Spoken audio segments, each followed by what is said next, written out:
Në dhash rastin me diktatorin, në kohën e diktaturës, për shkak që Shqipëria ishte e mbyllur, pavarësisht sa thoshte Enver Hoxha, do e luftoj Grekun e kështu e kështu. Greku ishte personi më i lumtur që Shqipëria ishte e mbyllur, jashtë rrugëve tregtare, një grop e zezë, e nxjerrja hartave, ku të gjithë kur bulishin në tavolinë dhe bënin llogaritet gjeostrategjike, ushtarake, të transportit, të logjistikës, ishin gjë mirë. Ne bëmi hap shumë të mirë, që akuzojmë për shembull qeverinë Berisha, po që unë mendoj, tapi që kaloi, u tha që nuk morëm asnjë gjë mbrapsh, nuk na dhan asnjë tarif. Po vetëm fakti që ai kaloi, po mirë, një pikë shpërndarje duhet kishte donë se Shqipëria nuk përfiton, vetëm tranzitin. Po flas, vetëm fakti që një linjë transporti i gazit ose rrugës kalon tek ty, automatikisht të ka ankoruar në perëndim dhe të ofron stabilitet.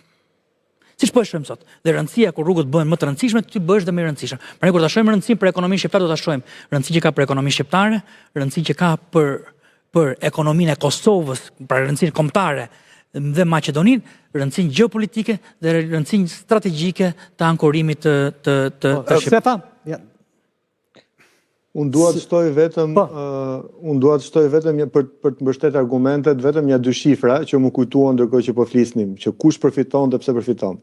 Nga njëra anë në portin ton Durrësit kemi mos realizim kapacitetit plot, nga ana tjetër Koperi dhe Trieste, që janë dy porte më në veri në Adriatikut, kanë mbi ngarkesë dhe kanë rreth dhe po konfirmojnë shifrat vetëm për vitin 2024, se 2025 akoma nuk na kanë dalë.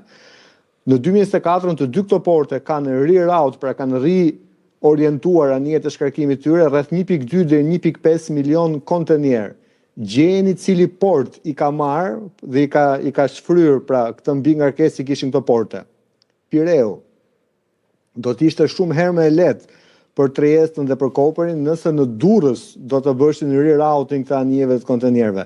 Tani çfarë do të thoshte kjo për ekonominë shqiptare?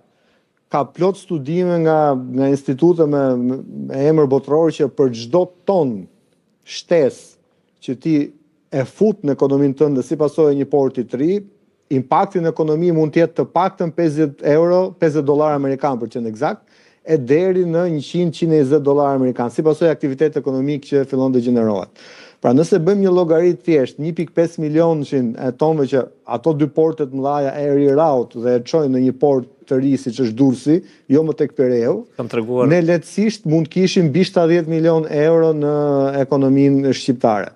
Por kjo do të thotë që do ishin mangut nga Pireu dhe besoj se pak a shumë mund ta kuptojmë që këtu bëhet fjalë për interesa gjeoekonomik dhe gjeostrategjik dhe me të drejtë secili vend do mbrojë interesin e vet, nuk është çështje inati pra personal, pa ato do mbrojnë interesat e interesin e vet. Për të cilin absolutisht po.